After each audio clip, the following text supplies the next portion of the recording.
আসসালামু আলাইকুম everyone, welcome to অনিশাস আম্মুস kitchen. কেমন আছেন আপনারা সবাই? আমরা তো আলহামদুলিল্লাহ অনেক বেশি ভালো আছি। প্রত্যেকদিন একই রকম খাবার খেতে খেতে কেমন জানি একটা বিরক্তি কাজ করছিল, তাই আম্মুকে আজকে আমি বললাম আজকে তুমি আলুর দম বানাও। হ্যাঁ, এই আবদারটা অনেক দিন ধরে আম্মুর কাছে ছিল, তবে আম্মুর সময় করে উঠতে পারছিল না, এই কারণে আলুর দমটা খাওয়া হচ্ছিল না। এদিকে যেহেতু চুলা ধোয়াতে কাঠ লাগবে, এ কারণে আমি প্রথমে চলে গেলাম কাঠ আনতে।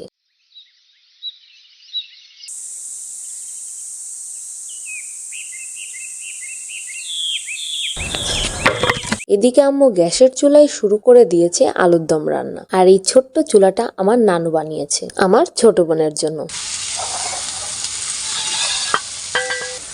আর এদিকে নানু বসে পড়েছে রুটি বানাতে। সকালে আমাদের বিরাট আয়োজন সবসময় থাকে, রুটি তো সবার খেতেই হবে, কিন্তু আমি কেন জানি রুটি পরোটা খেতে খেতে বিরক্ত হয়ে যাচ্ছিলাম। এর জন্য কিছুটা নতুনত্ব আনতে কিছুদিন ধরে আম্মুকে বলা হচ্ছিল যে রুটির সাথে আর যাই হোক আলুর দমটা হলে কিন্তু জমেই যাবে। তো এতদিন পর আম্মুকে রাজি করাতে পারলাম এই আলুর দমটা রান্না করাতে। হ্যাঁ, অনেক দিন ধরে আমার খেতে যেহেতু ইচ্ছা করছিল, আজকে সেই ইচ্ছাটা পূরণ হবে।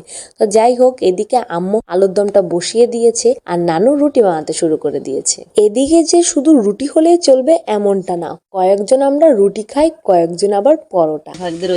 ভালো লাগতেছে। হ্যাঁ, এদিকে একের পর এক রুটি বেলা হয়েই যাচ্ছে আর আমার জিভে চলে আসছে জল, কখন আমরা আলুর দম দিয়ে পরোটা খাবো।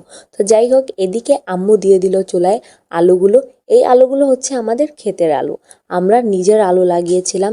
তবে আমরা বেশি একটা বড় করতে পারিনি আলু, কারণ আমরা বুঝে উঠতে পারিনি আলুটা কখন তুলতে হবে, আমরা আগেই তুলে ফেলেছি। তো যাই হোক, ছোট ছোট আলু হয়েছে, দেখতেও ভালো লাগছিল আর খেতেও ভীষণ মজা হবে। এখানে খাওয়ার কথায় পরে আসি, কালারটা দেখেন না, জোস হয়েছে, মানে আমি কি বলবো, চুলার থেকে উঠিয়ে আমার খেতে ইচ্ছা করছিল। তো এদিকে সময় পার হয়ে যাচ্ছিল আর আমাদের আলুর দমটাও রেডি হয়ে যাচ্ছে। আজকে আলুর দমটা রান্না করার জন্য আমরা সকাল সকাল উঠেছি। এদিকে আলুর দমটা কষানো হয়ে গেলে আম্মু পানি দিয়ে দিয়েছে যাতে আলুটা ভালো করে সিদ্ধ হয়ে যায়।